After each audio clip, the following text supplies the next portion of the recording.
Salve galera, beleza? Que bom que você está aqui em mais um estudo bíblico aqui no canal do Ministério Multi. Que Deus te abençoe demais. Estou aqui com meu irmão, pastor Ricardinho. Como é que você tá, mano? Beleza, Davi? Fala galera, que bom que você está conosco e hoje nós vamos falar sobre os atributos comunicáveis de Deus. É isso aí, mano. Atributos comunicáveis de Deus. Você já sabe o que são os atributos de Deus, porque a gente já falou sobre isso. Você já sabe quais são os atributos que Deus não comunicou para o ser humano, mas existem atributos que foram comunicados ao ser humano. É sobre isso que a gente vai falar hoje. Davi, os atributos que Deus comunica aos seres humanos, tem vários, mas eu gostaria de bater um papo com você só sobre alguns. Certo. Porque o tempo não nos permite falar sobre todos. Certo. Mas vamos lá. Por que o seu tablet está de ponta cabeça? Por que meu estado está de ponta cabeça? Vai, mano. Mas como é que você tem que reparar logo nisso, mano? Eu sou um observador. Você é um observador nato. Deus deu pra você o dom da onisciência. Passou esse atributo. Não, onisciência não. Passou esse atributo. Não, é seu, discernimento. Ah, discernimento. Então, partindo dessa ideia de que você é um observador, de que você vê tudo, mano. Certo. Um dos atributos que Deus comunica ao homem é o conhecimento. Legal. Deus conhece todas as coisas, é onisciente. Porém, Deus, ele nos permite saber algumas coisas. Como Sim. você vê esse atributo do conhecimento, mano? Como Deus... que ele pode nos ajudar na caminhada? Deus nos permite o aprendizado e o conhecimento das coisas, a compreensão do mundo. E esse conhecimento ele foi dado por Deus, impulsionado por Deus e capacitado. Como assim? Bom, a gente sabe que esse conhecimento ele é progressivo. O que a gente conhecia há 1000 anos atrás é muito menor do que a gente conhece hoje do mundo, mas tudo isso veio a partir da maneira como Deus nos fez. É muito interessante porque logo quando Deus forma o universo, molda o homem do pó da terra e entrega a missão, ele ordena que o ser humano domine, que o ser humano, por exemplo, eu gosto de associar o conhecimento à criatividade. Ele ordena, por exemplo, que o ser humano dê nome para os animais. Então o ser humano deveria conhecer a fauna, a flora, conhecer o jardim, cuidar do jardim, porque Deus manda o ser humano cuidar do jardim. Então ele deveria conhecer de agricultura, deveria conhecer do plantio e também deveria dar nome para os animais. Então isso é uma coisa muito maravilhosa que nos traz essa ideia de conhecimento. Você vai ter, por exemplo, no Velho Testamento, Deus inspirando artistas a fazer coisas maravilhosas, a compor músicas, a compor hinos, a fabricar instrumentos musicais. É uma coisa maravilhosa, cara. Perfeito. Lá no Éden a gente já vê, né, Deus passando isso para o homem. Sim. Esse tópico que você falou aí sobre o homem conhecer as coisas, a gente vê o conhecimento do homem quando Deus manifesta para o homem um mandato espiritual. Sim. Que é o mandato de Deus conhecer o homem, se relacionar com ele. Sim. O mandato cultural do homem produzir cultura. E para produzir tem que conhecer. Totalmente. E depois, né, o mandato social do homem se relacionar. Certo. Porém, quando Deus cria o ser humano à sua imagem e semelhança, já dá ao homem esse dom de conhecer as coisas. Sim. Não completamente como Deus conhece, mas parcialmente através da revelação progressiva. Perfeito. Como podemos conhecer a Deus? A gente conhece Deus de várias formas. Revelação geral. A gente falou sobre isso, né? Revelação geral, revelação específica, né? Sobre Ser Jesus, a palavra Bíblia, de Deus. Na Bíblia, que é a revelação especial. Sim. Mas junto com esse atributo do conhecimento, também é o atributo da sabedoria. Total. Existe uma diferença muito grande entre conhecer e ter sabedoria. Sim. Você consegue definir? Cara, uma pessoa pode ser extremamente inteligente e ser tola. E não ser sábia. Agora uma pessoa pode ser não tão inteligente assim, mas ser extremamente sábia. Sabe por quê? Porque a sabedoria bíblica, ela não está atrelada simplesmente ao conhecimento técnico das coisas, ao conhecimento científico da vida, mas está atrelado à forma como você se comporta, à forma como você toma as suas decisões diante de Deus. Então, você vai ver, por exemplo, que o homem mais sábio do Velho Testamento era Salomão. E você vai ver que essa sabedoria, ela foi inspirada por Deus. Mas você vai ver que no fim da vida, o Salomão ele peca e a Bíblia vai dizer que Salomão fez o que era mal aos olhos de Deus. Ele continuou sendo extremamente inteligente, ele continuou tendo conhecimento das plantas, da fauna, da flora, como diz a palavra de Deus. Porém, ele deixou de ser sábio, porque ele deixou de honrar a Deus, ele deixou de ser um homem obediente, ele cometeu o pecado da idolatria. Então a sabedoria ela é inspirada por Deus. A sabedoria no pressuposto bíblico, ela está atrelada a você temer a Deus. Com certeza. A você tomar atitudes que agradem a Deus, em primeiro lugar. Sim. Você pode ter todo o conhecimento do mundo, mas se você não sabe aplicar esse conhecimento de uma forma que agrade a Deus, você não é uma pessoa sábia. É isso. Você é inteligente. Então, quando fala que Deus ele dá o atributo da sabedoria ao homem, o homem sábio é um homem que se comporta, toma as suas atitudes e vive a vida com temor a Deus em primeiro lugar. O tolo pode ter a cabeça cheia de luz, mas o coração cheio de trevas, Ricardinho. A gente tem que pensar nisso, cara. Que top, essa frase sua aí arrebentou, mano. Essa é do Pastor Domingos. Eu É do Pastor dele. Domingos? Então agora o negócio foi longe mesmo, mano. Posta essa no seu Facebook hoje. Vou postar. Vou nóis, deixar mano. comigo. Vem comigo que você brilha. É nóis, mano. Tamo junto. Mano, outro atributo, cara, que Deus dá ao homem, e esse atributo, ele é um tanto difícil da gente compreender. Sim. É o atributo da bondade. Ó. Nós sabemos que Deus é bom. Com certeza. Nós sabemos que em Deus não há maldade nenhuma. Sim. Mas Deus ele dá esse atributo ao homem. Como que o homem pode ser bom? Olha. Existe, deixa eu só acabar de raciocinar Sim, aqui para vai. botar fogo aí pra galera depois Vai. pesquisar. A doutrina reformada calvinista fala que o homem é depravado totalmente. Certo. E muitas pessoas confundem isso, depravado totalmente, com mal Sim. totalmente. E aí vem Deus e dá o atributo da bondade. Certo.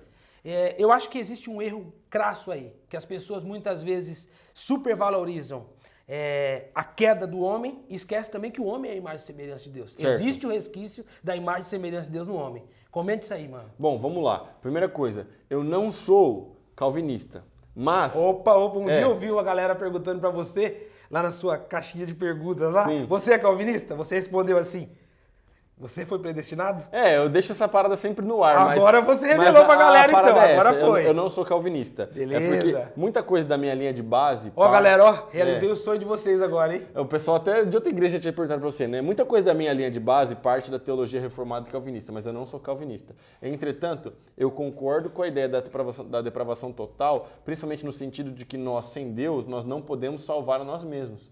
Então, tudo aquilo que a gente faz não vai produzir salvação.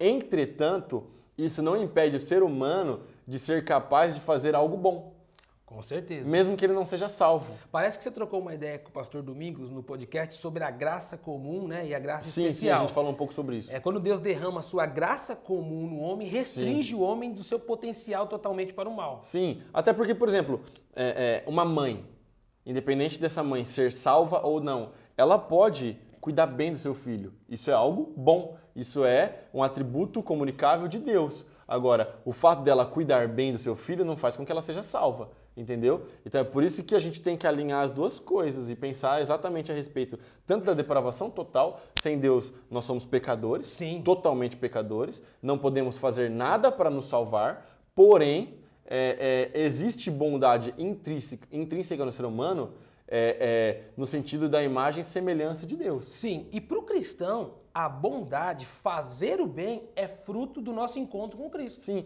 se a gente quiser até fazer uma extensão desse assunto, a gente pode olhar, por exemplo, para a própria ideia do padrão moral de Deus. Sim. Que isso é algo que aponta para o Criador. Porque mesmo aquele que não se diz cristão, mesmo o ateu que diz que não tem fé, esse cara tem um padrão moral. Ele sabe que é certo e errado. Ele sabe que roubar é errado. Ele sabe que cobiçar a mulher do outro é errado. E esse padrão moral... Esse senso de moralidade...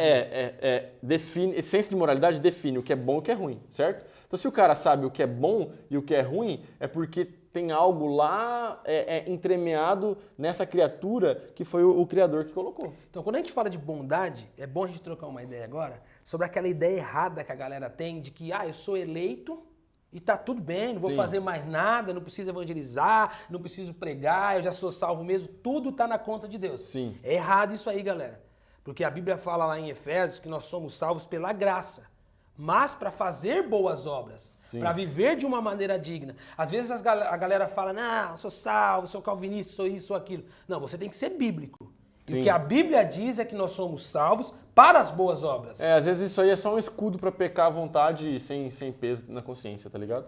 Eu acho que quando as pessoas perdem a ideia de que Deus é onisciente, de que Deus é presente na vida dela toda hora, a todo momento, a pessoa inventa desculpa para pecar. Com certeza absoluta, mano. Sem E sombra aí de dúvida. inventa desculpa também para não fazer o bem. E para não fazer a parte que é dela, né? Tipo, tem a parte de Deus, mas a parte de Deus ele já fez. Agora nós temos a nossa parte. É igual aquela ideia que a galera fala, não, fazer ação social é o pessoal de esquerda que faz, é o comunista que faz, o conservador não faz. Não. Fazer ação social, ajudar o pobre, cuidar da viúva, cuidar do necessitado é bíblico. Essa pauta é bíblica. Lembra que a gente bateu um papo sobre isso? E aí é interessante porque isso tem tudo a ver com bondade, porque você precisa ser crente para fazer ação social? Não. Mas qual é a diferença da ação social do cristão para a ação social do não cristão? Deixa eu te falar um negócio. Ação social, ajudar as pessoas, tudo mais, sem Jesus Cristo é moralismo, é bonito, mas não leva ninguém ao evangelho, não leva ninguém à transformação e não acumula riquezas no céu, como diz o Senhor Deus. Não salva ninguém. Agora, a motivação é diferente para o cristão.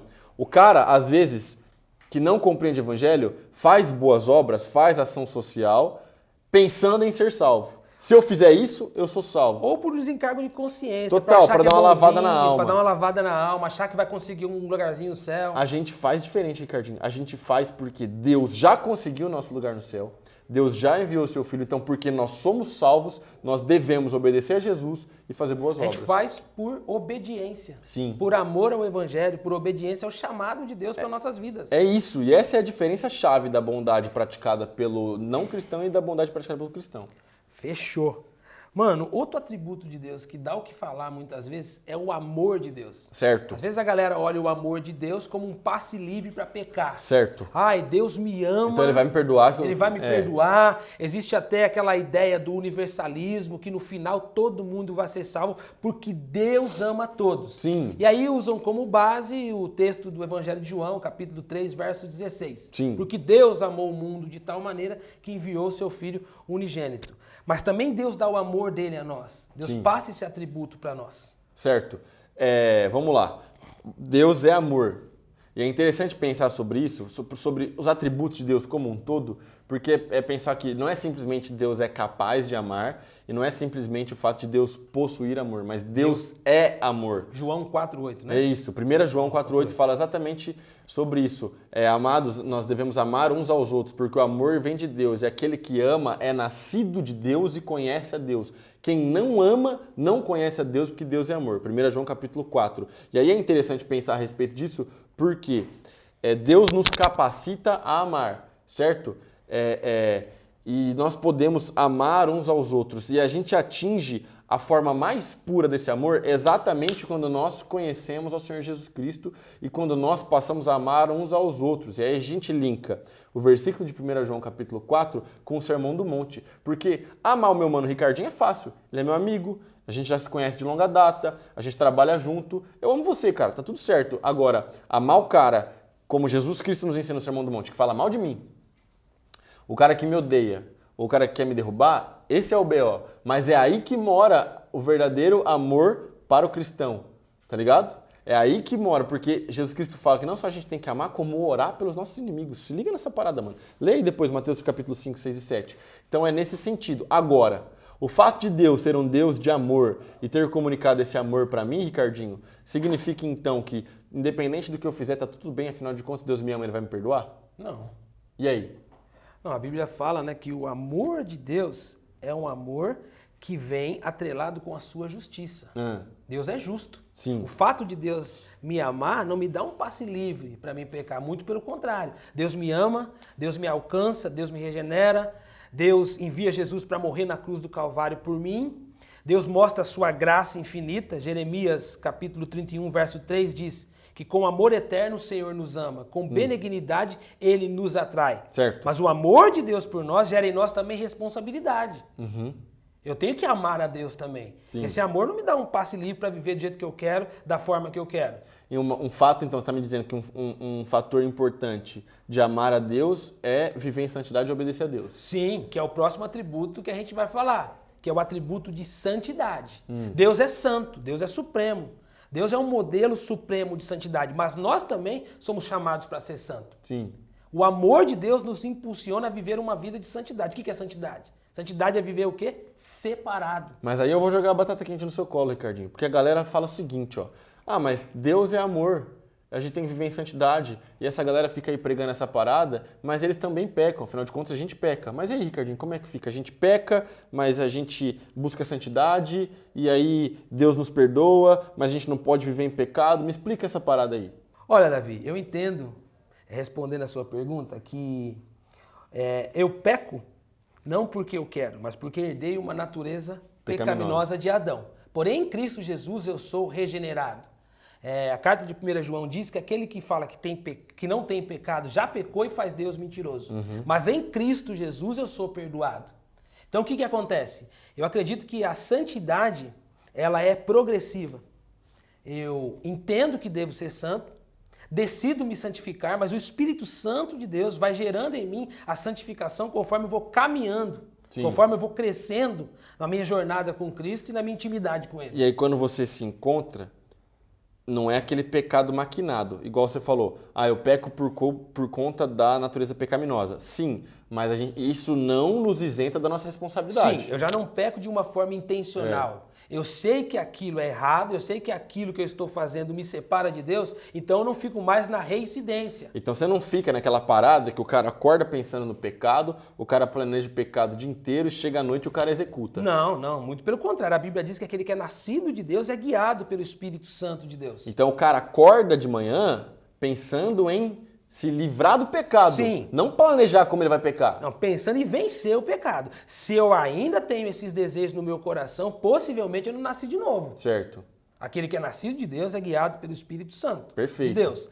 Porém, lá no Velho Testamento, no livro de Êxodo, capítulo 34, verso 7, parte B, próprio Deus fala para o povo de Israel que não dará por inocente o culpado. Sim. O fato de Deus amar o povo de Israel não isentava o povo de Israel de ter responsabilidade de obedecer aos mandamentos. Perfeito. Então, santidade é um ato e um processo. Quando eu conheço que algo é errado e continuo fazendo, não estou me santificando. Aí eu estou vivendo uma vida promíscua. É libertinagem. Aí é libertinagem. Aí acontece aquilo que o autor dos Hebreus fala, que eu estou expondo ao ridículo o sacrifício de Cristo. Perfeito. Então o fato de você estar dentro da igreja, nascer na igreja, ser batizado na igreja, não quer dizer que você vai para o céu.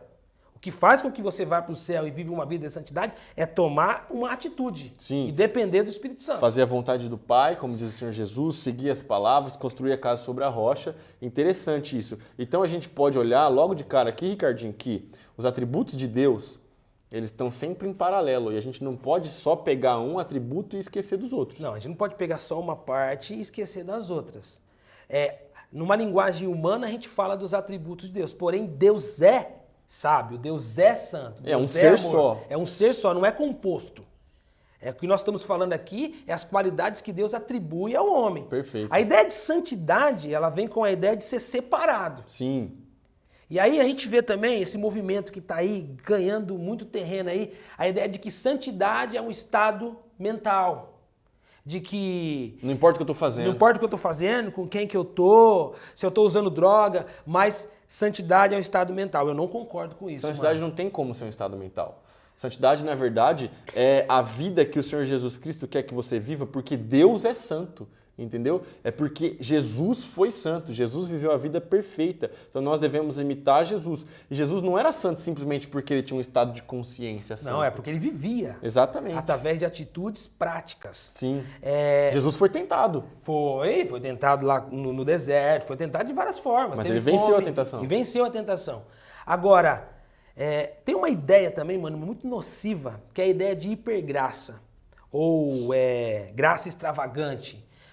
A graça de Deus é o favor imerecido, Deus me ama e eu posso fazer o que eu quero, viver do jeito que eu quero. A graça é um atributo de Deus? Sim. Com certeza.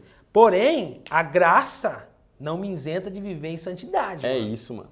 Você falou numa pregação sua, mano, sobre graça barata. Né? Talvez você estava fazendo alusão a Dietrich Bonhoeffer. Exatamente. No seu livro Discipulado. Mano, fala sobre isso, porque isso é top. A graça barata e a graça preciosa. É porque é o seguinte, a gente tem que pensar que a salvação... e essas paradas que a gente recebe de Deus, elas foram de graça. É por isso que a gente fala de graça comum e graça especial. Porque tem graça derramada sobre todo mundo. Só que a graça especial para nós, a graça da salvação, ela tem um custo para alguém. Tudo que é de graça, aprende isso, mano. Isso é aplicado para sua vida. Tudo que é de graça para você custou alguma coisa para alguém. O pessoal tá fazendo aí, não sei o que, movimento passe livre. Beleza, passe livre, ok. Alguém vai ter que pagar essa conta, entendeu? Tudo que é de graça para você... Custou alguma coisa para alguém. Para nós a salvação foi de graça, mas ela custou a vida do Senhor Jesus. O preço da salvação não está ligado somente ao valor do ser humano, mas está ligado diretamente ao valor de Jesus Cristo, porque Deus, perfeito, sem pecado, eterno, se fez homem. É por isso que foi extremamente caro. Entendeu? Esse preço de sangue, cara, foi profetizado desde a eternidade. Apocalipse 13, verso 8. Isso. Cordeiro de Deus estava morto antes da fundação, do mundo. Então, a graça de Deus foi muito cara para ele. Foi barata para nós, mas foi cara para ele. Então, por causa disso, nós não devemos viver a nossa vida como se não devêssemos viver em santidade, virando as costas para essa graça, como você citou muito bem o texto de Hebreus, expondo o sacrifício de Cristo ao ridículo, porque a graça de Deus exige de nós santidade e vida na igreja responsável. E isso é maravilhoso, cara. A graça de Deus exige de nós um senso de responsabilidade. Totalmente. Que a gente nunca pode esquecer disso. Totalmente, mano. Davi, para a gente ir pro finalmente, como você entende que os atributos de Deus podem impactar o nosso viver diário? Porque uma coisa, cara, é ter conhecimento na mente. Sim. Outra coisa é ter fogo no coração e aplicar isso no dia a dia. A gente não basta simplesmente conhecer a Deus, mas eu gosto muito de Mateus capítulo 5, quando fala que nós somos sal da terra e luz do mundo. Não basta nós conhecermos a Deus. Quando eu era adolescente, eu era de King's Kids, no Ministério da Jocum. E aí King's Kids tem um lema assim, ó, conhecer a Deus e fazê-lo conhecido. Essa é a meta.